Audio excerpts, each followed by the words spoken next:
एक बार एक बच्चा काफी सारे अंगूर को लेके उनकी माला बनाता है और उसे पेड़ पर लटकाने जाता है, लेकिन ये क्या सारे अंगूर दूसरी तरफ से गिर जाते हैं। वो फिर मोतियों की माला बनाता है और दोबारा से सारे मोती उस धागे से गिर जाते हैं। वो हैरानी में पड़ जाता है कि ऐसा क्यों हुआ, अंकल अंकल ऐसा क्यों हुआ। वो पास खड़े एक आदमी से पूछता है। सामने खड़ा आदमी उसे बताता है कि तुम अपने धागे में नोट यानी गांठ बांधना भूल गए थे। मैक्सिमम स्टूडेंट्स के साथ यही प्रॉब्लम होती है कि वो बहुत सारी नॉलेज को माइंड में डालते रहते हैं, लेकिन वो नॉलेज माइंड से उतनी ही जल्दी निकल जाती है जितनी जल्दी हमने उसे माइंड में डाला था। क्योंकि हम भी इस बच्चे की तरह माइंड में मेमोरी नोट बांधना भूल जाते हैं, और आज के इस वीडियो में हम वो मेमोरी नोट बनाना सीखेंगे, जैसे हम वो सारी चीजें याद रख सकेंगे, और वो भी प्रूवन साइंटिफिक मेथड से। और ये सारे आइडियाज हम पीटर सी ब्राउन की book make it stick the science of successful learning से सीखेंगे।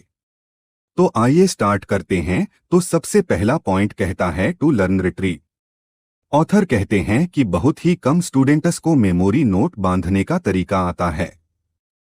मैक्सिमम स्टूडेंट समझते हैं कि हमारी लर्निंग तब होती है जब हम ब्रेन में डेटा एंटर करते हैं, और तभी उन्हें कुछ याद नहीं रहता, जबकि टॉपर्स को पता है कि लर्निंग तब होती है जब हम पढ़ने के बाद ब्रेन से डेटा बाहर निकालते हैं। ऑथर कहते हैं कि 8085 से साइकोलॉजिस्ट फॉरगेटिंग कर बना रहे हैं, जिससे ये पता चलता है कि पढ़ने के कुछ देर बाद ही हम 70% डेटा भूल जाते हैं। बच्चे की माला की तरह हमारे मोती उसी वक्त निकल जाते हैं, बाकी बचा 30% डेटा हमारे ब्रेन से धीरे धीरे निकलता है। लेकिन सवाल यह है कि डेटा हमारे ब्रेन में स्टोर कैसे रहेगा। 2010 में न्यूयॉर्क टाइम्स में एक स्टडी पब्लिश हुई थी, जिसमें स्टूडेंट्स को एक पैसेज पढ़ने को कहा गया और उसकी इमीडिएटली बाद ही उन्हें वो पैसेजर एक कॉल करने के लिए भी कहा, यानी डेटा आउट ऑफ ब्रेन। और जब फिर से एक हफ्ते के बाद उसी पैसेज पे दोबारा से टेस्ट हुआ तो वो पैसेज स्टूडेंट को 50% याद था, यानी सीधा 20% की मेमोरी इंप्रूवमेंट। 1939 में एक और बहुत फेमस स्टडी हुई थी,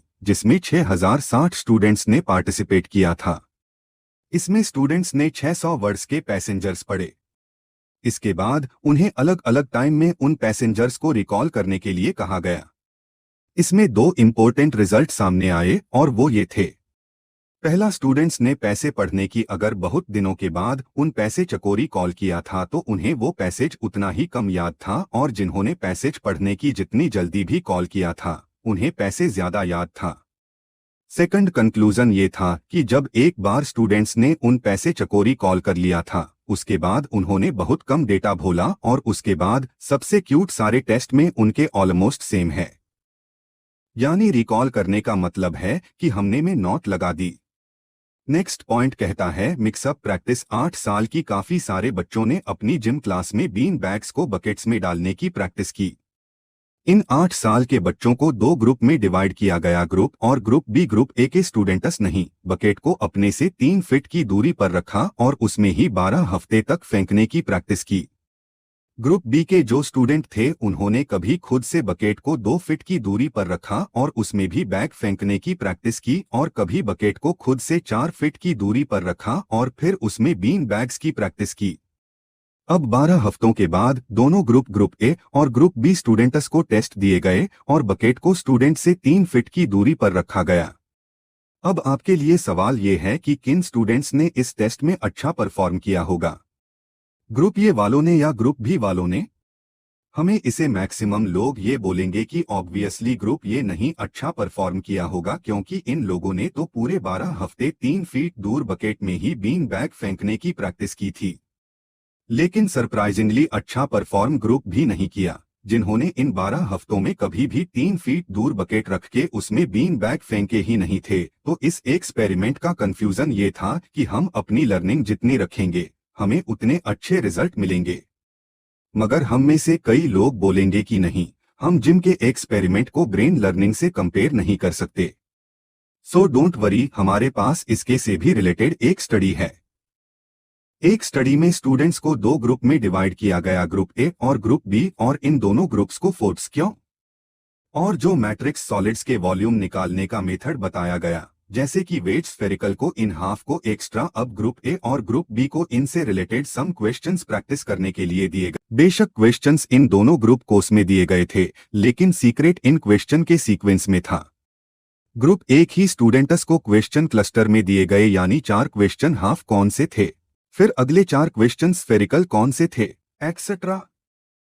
लेकिन ग्रुप बी के स्टूडेंट्स को यही क्वेश्चंस मिक्स करके दिए एक रैंडम ऑर्डर में। जब इन दोनों ग्रुप का टेस्ट बाद में लिया गया तो ग्रुप ए ने 60% स्कोर किया, जबकि ग्रुप बी ने 89% स्कोर किया, यानी 29% improvement with this one simple secret. Next point कहता है एम्ब्रेस डिफिकल्ट इज ऑथर कहते हैं कि अगर आप neural scientist Nobel Eric Kandel के वर्क को स्टडी करोगे तो उन्होंने ये प्रूफ किया है कि जब भी हम कुछ नया सीखते हैं तो हमारे ब्रेन में रियल चेंजेस होते हैं। हमारे brain new branch exam create करते हैं जो दूसरे न्यूरॉन्स के साथ कनेक्ट होते हैं।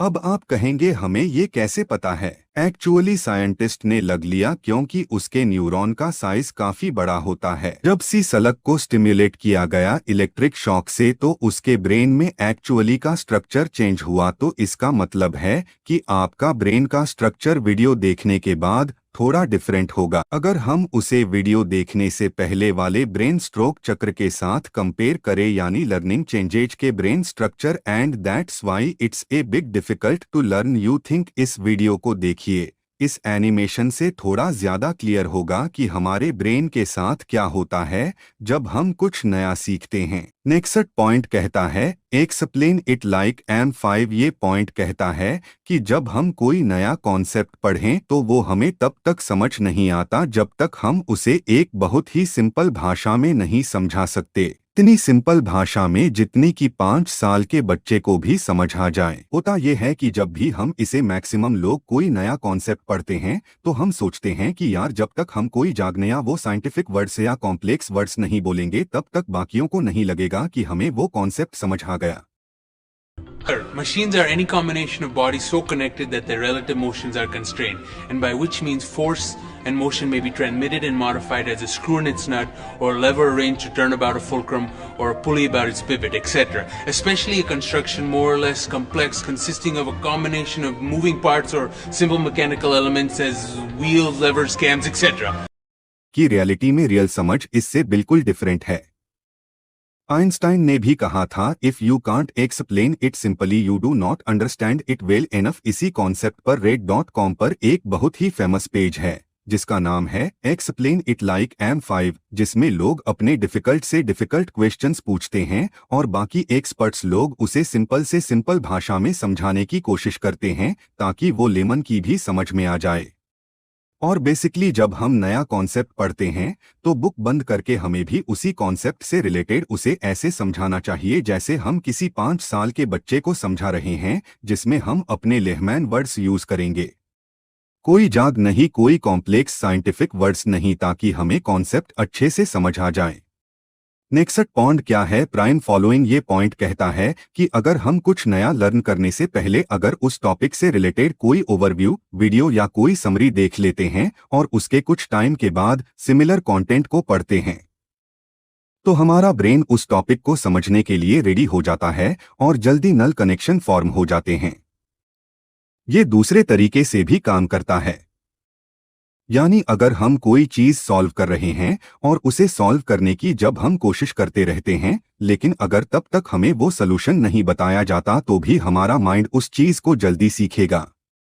ये उसी तरीके से है जैसे हम बोट को एक जगह रोकने के लिए एंकर का यूज करते हैं, इसलिए इस कॉन्सेप्ट को साइंटिस्ट एंकरिंग इफेक्ट भी बोलते हैं। तो दूर सच वीडियो में हमने एक इफेक्टिव स्टडी करने के लिए 5 स्टेप्स देखे थे, जिसमें सबसे पहला स्टेप था लर्न रिट्रीव, जिसमें हमने देखा था कि मैक्सिमम लोग सोचते हैं कि लर्निंग ब्रेन में कंटेंट डालना है, लेकिन ऑथर के अकॉर्डिंग लर्निंग ब्रेन में कंटेंट डालना नहीं बल्कि उसके बाद उसे रिकॉल करना, उसे करना है।